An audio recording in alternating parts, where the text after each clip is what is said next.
Welcome to the snow show.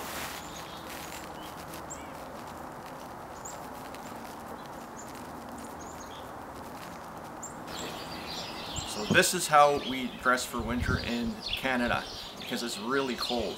So what we do is we layer and we use lots of different clothes to achieve the purpose of warmth.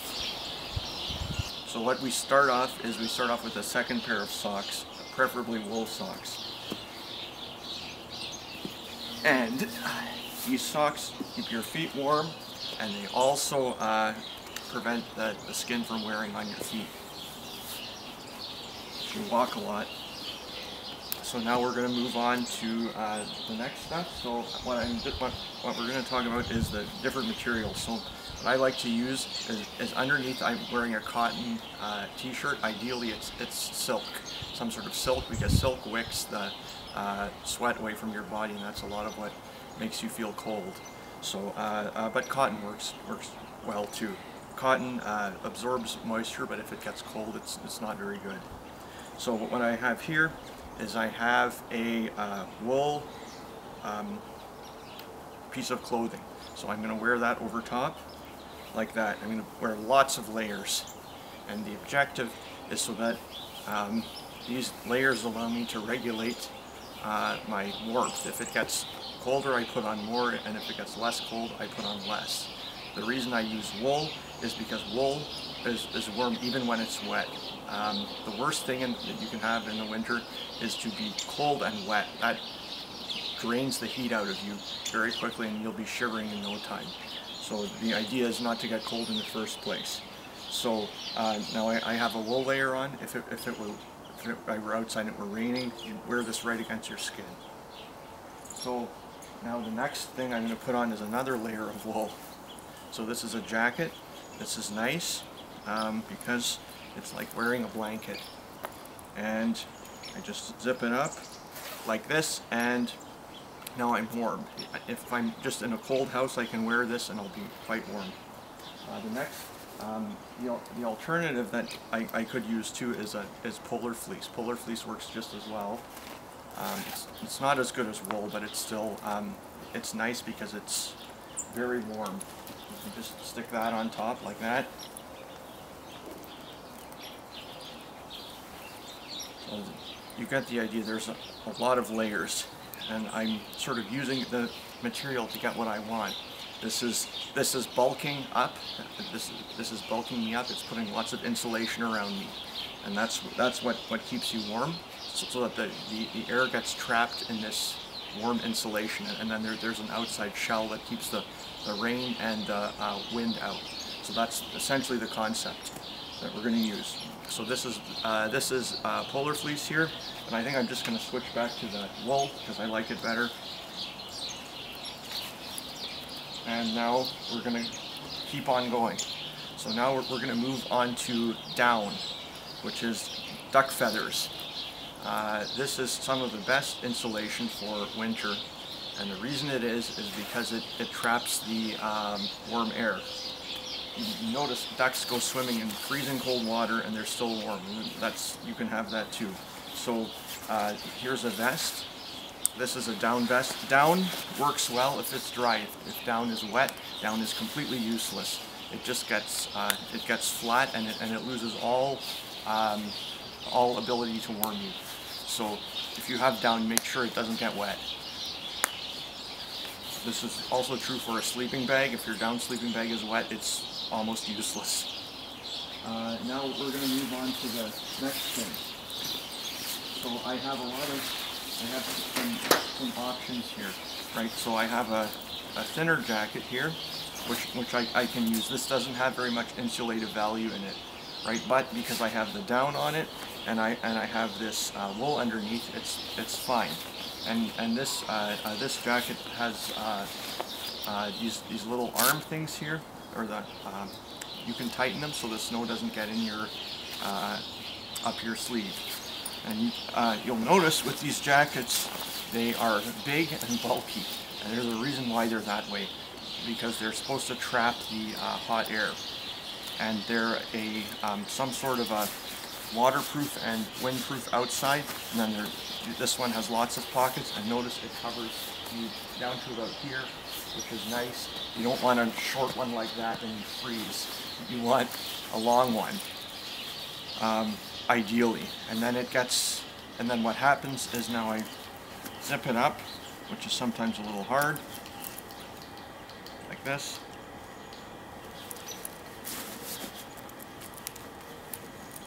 Sometimes the zippers jam, that's very normal, right? I just have to practice, and you zip it up like that, and now I'm really bulked up and pretty warm. So my neck is protected now, and I have lots of layers on. Now for added warmth, actually we'll talk about a down jacket too. So there's this one. This is a down jacket. This is the same material as this vest, but it's a little bit different. So I slip this over top, and now I'm even warmer.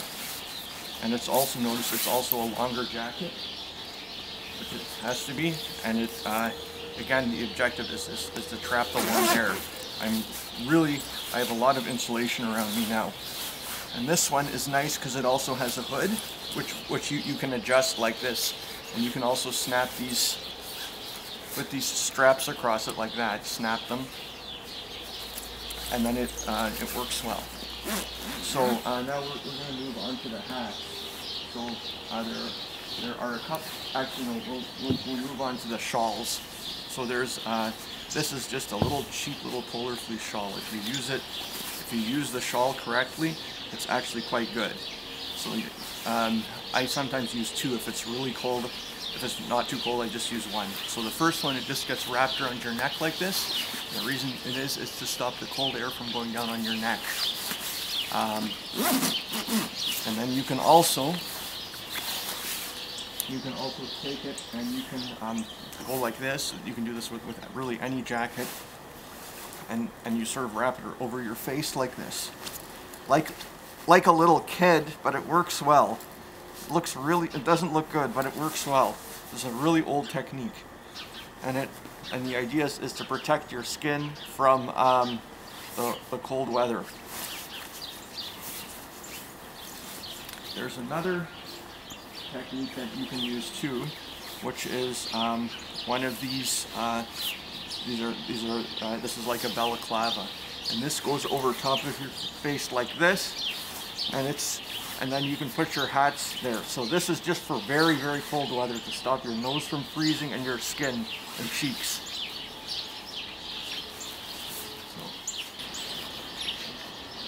So now we're going to move on to hats. So these are cheap little acrylic or polyester hats, and what I'm doing with them is, again, I'm layering them. So this is one layer if it's not that very cold. There's one. And this is the second one. They're identical, right? That gives me added warmth. And notice I make sure to cover my ears, as the ears are the most, they're very sensitive to heat loss, and they can freeze the quickest. Also, you lose 50% of your heat through your head, and the head and the hands lose a lot of heat. So that's why you have to pay special attention to covering your head. And here's another one. So this is a third one. There you go. And notice it covers my forehead and my ears. So then I have three, and if it's too hot, then I just take one of them off, or I take another one of them off. Right. So again, the layering concept. There's another option which I like even more, and these are wool hats. I prefer wool hats because again, wool is warm, and it's also warm when it's wet, which the polyester and the acrylic hats are not. The wool is more expensive, but sometimes it's worth it. You put on one wool hat like that, and then you can stick a second one over top if you want. And then again, it's very warm. And if you're still cold, you can stick this hood on top. This is a down hood, of course, and it snaps like this and like this. So then you get lots of insulation on your head, and it protects your face. If you have the balaclava on, it'll protect the whole face too. I'll show you in a second. So this is what it looks like with the balaclava. You can see my whole face is protected and my head is protected. I'm completely warm. I can be in a lot of cold, windy weather, and my skin won't get frostbite. Now we're going to move on to pants. So because you have to protect your legs too. Most people don't wear very much. There they just have this thin little cotton jeans, maybe a millimeter or two thick, and they wonder why they get cold. So what I have here is I have nylon wind pants. So these are also very thin, and they have really no value as insulation. But what they do is they trap the warm air against your legs, which keeps you warm. And also, if it's windy, they don't allow the wind into your to touch your skin. And also, if there's some rain, they're relatively rain resistant a little bit. And also, you can roll around in the snow in them, and you won't get wet. So I like them, and they're thin and lightweight, and they're very cheap. And there are different versions of them. This is one of them. This one has no insulation. So most when you get cold, it's not just the temperature which chills you. It's also the wind, and also the humidity, and also if there's sun or not. So and also if you're moving or not. So there's actually quite a few factors that contribute to whether you're cold or not. So what you're doing is you're sort of using these clothes to engineer your own heat level that you like. And if you get too hot, then you start taking stuff off, or you open it up like this. So if you're running, the objective is that you never sweat. You don't want to sweat, because once you sweat, then once you're sitting, you'll get cold. If you keep running, then it's fine if you sweat. But once you stop moving, you'll get cold fast, and you don't want that. Cold and wet. Remember that is bad. Okay, so there are these pants. These are wind pants, and you can put them over top of your boots, or you can tuck them in. This is sort of if you're not in a lot of snow, right? If you're just in a little bit, like I am now, in an inch of snow, this works. If you're in 3 feet of snow, this doesn't work very well, and you need gaiters or something that stops the snow from coming in your boots. So, okay, this is the next set of pants. These are insulated pants. It's like a snowmobiling pant. It has a nylon shell and it has insulation in it. So it's much warmer than a wind pant, but it's heavier and it's more expensive. But you start using this once it gets really cold and you're out for a long time. If you're just walking from the building to your car, you don't need a lot of clothes on. If you're walking outside for a long time, say an hour or 2 or 3, even at the same temperature, you'll need a lot more clothes, because you'll get cold. And if it's windy, it's even worse. If there's no sun, it's even worse too. So you have to experiment and learn what to do. So it comes through experience.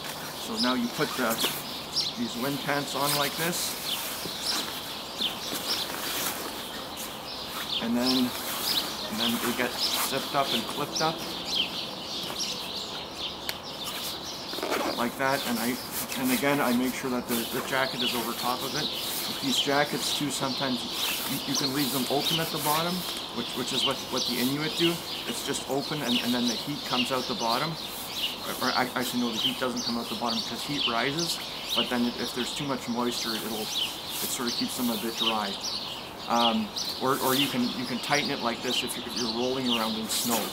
Right, then you have these little straps on the side, these little elastic bands, and then it keeps it tight. If you roll around in the snow, it doesn't go up your jacket and freeze you, which is no fun. So that's the pants.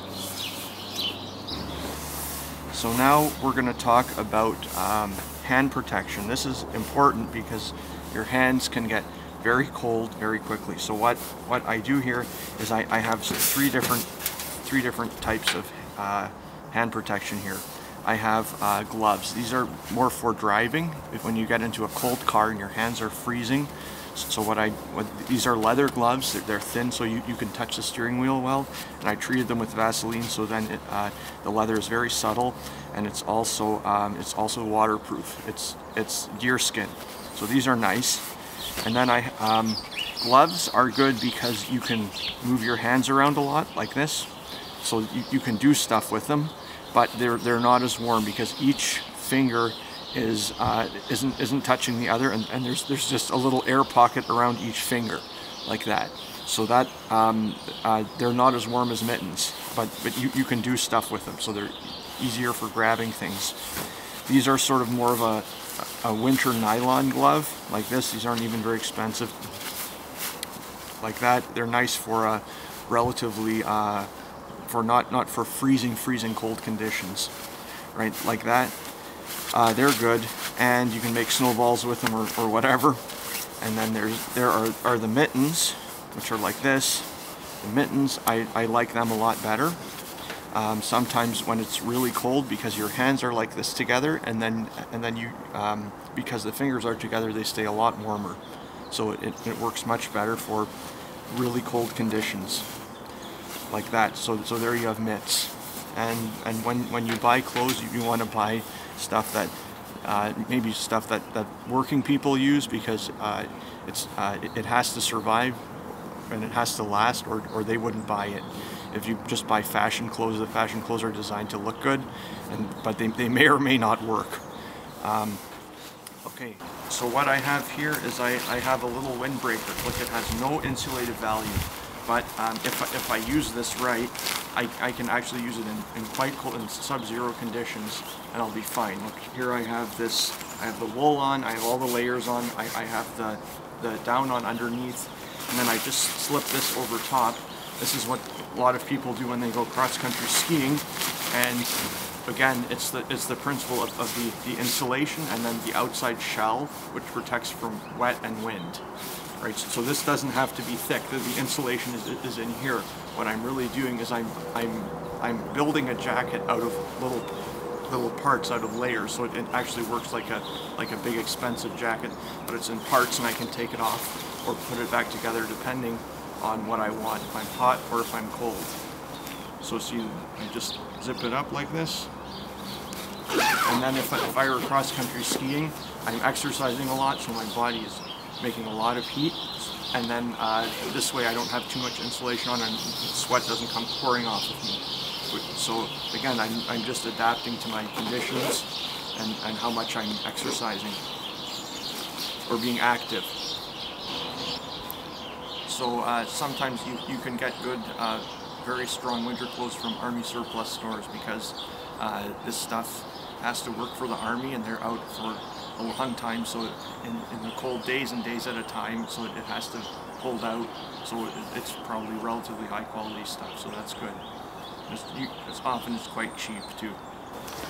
So now we're going to talk about shoes. So what I'm wearing now is I'm wearing rubber boots, which I've cut a little bit lower. If you're in deep snow, you don't have to use these. You don't have to cut them lower. This is just for convenience, because sometimes I don't. I use them in shallower snow, and I use them when there is no snow, and they're just a lot more maneuverable, and I use them in mud. So these people often think that rubber boots are only good for being in wet conditions, but really, if you wear some wool socks with them, they work well up to about -20. It's surprising, but they actually work quite well, and they're relatively cheap, which is nice too. So these are the various options here. These are just regular shoes, which you can sometimes wear. These are sort of like a hiking boot. And these are a traditional winter work boot, and these are gaiters. These are snow gaiters. I'll explain all of this in a second. So these are just like a regular running shoe, and these shoes you can use them in the cold up to probably -20 if it's dry out. If the sidewalks are dry and there isn't much snow, then these are fine. And you can walk around for a while, for maybe an hour. As long as you're walking, you'll probably be warm. And then they're nice and light, and they work well. But as soon as it gets slushy, these types of shoes are not very good. Or as soon as there's a lot of snow, these shoes are not very practical, because you'll get wet, or the snow will start coming in the tops. The next option is this. This is like a winter work boot, probably -40 rated, and it has a liner in it like that, and then it has the outside is nylon, and the bottom here is rubber. And these work quite well. You can just wear a normal sock with them and just slip in, and they're pretty warm. And then they have this thing on top that you can tighten, and it stops the snow from getting in. And these are pretty tough.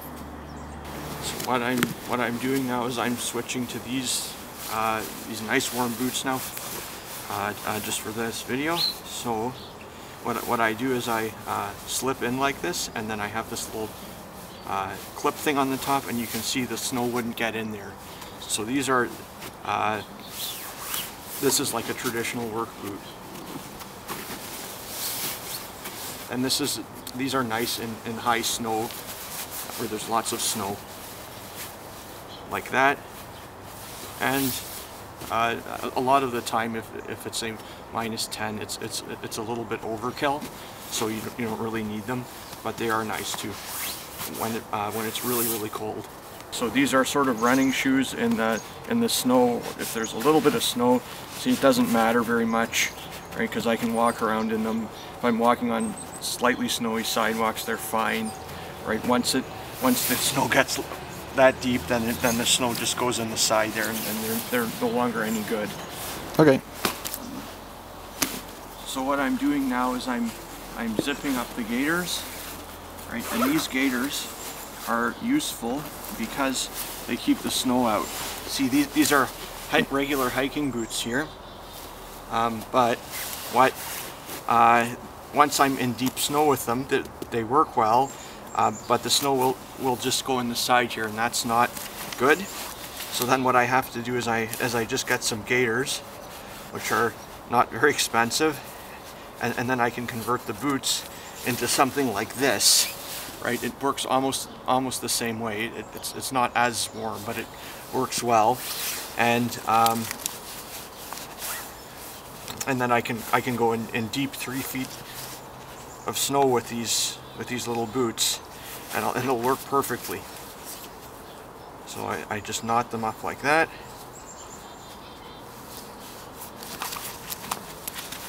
and then they have a little hook on the front like this. It slips around like that. Then you have to get it in here, and then you sort of winch them tight like that, so that the gaiter doesn't slip off of your shoe, like this, right? And then it gets zipped up. This gets like that, clip, clip, clip, 3 clips, and then you have a gaiter here, and then the top is also tightened, and the little end is put in there. So now I have a gaiter. This shoe doesn't have a gaiter. This shoe does have a gaiter. So you can see this one can go in very deep snow. This one can't. So I'm going to put the other gaiter on now. So now the gaiters are on, and you can see that's how they look, and you can walk through deep snow with them, and no snow will get into your boot, and this little string stops the gaiter from coming up and allowing the snow in. So it works quite well. So now I'm going to talk about sunglasses. I like polarized sunglasses, and on a day like this I don't really need them because it's not sunny, but if you're going cross-country skiing and there's a lot of sun, and you're out for a long time, you can get snow blindness because the sun reflects onto the snow and it hurts your eyes. So what you do then is you wear sunglasses. It's not usually necessary, but if you're going to be out for a long time, then you wear them, and it'll help your eyes, and then you won't get a big headache later on. These are snow cleats, and they have these little spikes on the bottom, and if you're walking across a lot of ice, you can use them. There's lots of different varieties, but you need something with little spikes or little studs in the bottom that really digs into the ice. You can get varying levels of quality. So it slips over like that, and then when you step on the ice, the little peg bites into the ice, and then you don't slip, so you can walk on pure slippery ice and it doesn't matter at all. You mailmen use them a lot, and lots of other people too. So like that, that's you don't normally need this, but just if there's very, very icy condition. So that's sort of how it looks. Then you can take them off too, but remember not to walk on marble floors with them or hardwood floors, because they'll wreck the floors.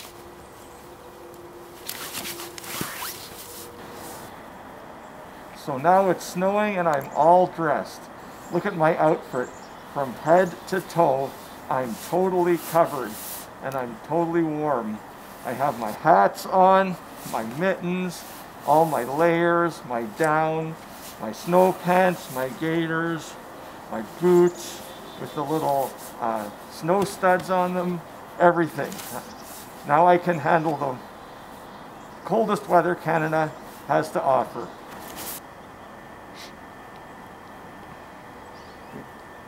So, welcome to Canada, and my goodness, it looks like it's snowing. Go have some fun and stay warm. Enjoy the winter weather. Bye. Thanks for watching.